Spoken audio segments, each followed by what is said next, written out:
తీవ్రమైన వడగాల్పులతో అల్లాడిన ఏపీ ప్రజలకు ఊరటనిచ్చేలా ప్రస్తుతం వర్షాలు కురుస్తున్నాయి. ప్రధానంగా కోస్తాంధ్రాను ఆనుకుని పశ్చిమ మధ్య బంగాళాఖాతంలో ఉపరితల ఆవర్తనం కొనసాగుతుంది. ఆగ్నేయ బంగాళాఖాతం నుంచి దక్షిణ కోస్తా, రాయలసీమ మీదుగా కర్ణాటక వరకు, మధ్యప్రదేశ్ నుంచి మరట్వాడ, కర్ణాటక మీదుగా రాయలసీమ వరకు వేరువేరుగా ఉపరితల ద్రోణులు విస్తరించాయి. వీటి ప్రభావంతో సముద్రం నుంచి వచ్చే తేమ గాలులు, వాయువ్య భారతం నుంచి వీచే పొడిగాలుల కలయికతో రాష్ట్రంలో పలుచోట్ల సోమవారం ఉదయం ముసురు వాతావరణం నెలకొంది. తర్వాత పిడుగులు, ఈదురుగాలులతో వర్షాలు కురిశాయి. ఇవాళ, రేపు రాయలసీమలో పలుచోట్ల, కోస్తాలో ఎక్కువ చోట్ల వర్షాలు కురుస్తాయని వాతావరణ శాఖ తెలిపింది.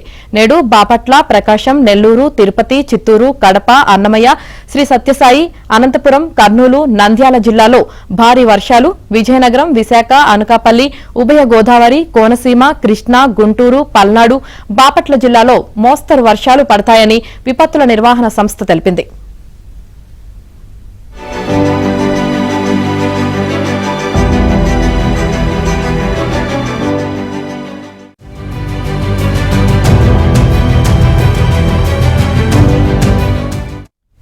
మరోవైపు తెలంగాణలో మరో 5 రోజులు భారీ వర్షాలు కురుస్తాయని హైదరాబాద్ వాతావరణ కేంద్రం హెచ్చరించింది.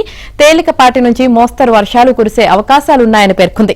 రాబోయే 3 రోజుల్లో గరిష్ట ఉష్ణోగ్రతలు సాధారణం కంటే 3 నుంచి 5 డిగ్రీలు తక్కువగా నమోదయ్యే అవకాశాలున్నాయని తెలిపింది.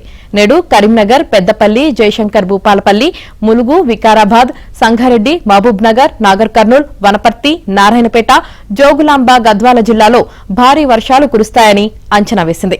మిగతా జిల్లాలో ఉరుములు, మెరుపులు, గంటకు 30 నుంచి 40 కిలోమీటర్ల వేగంతో వానలు పడే అవకాశాలున్నాయని చెప్పింది.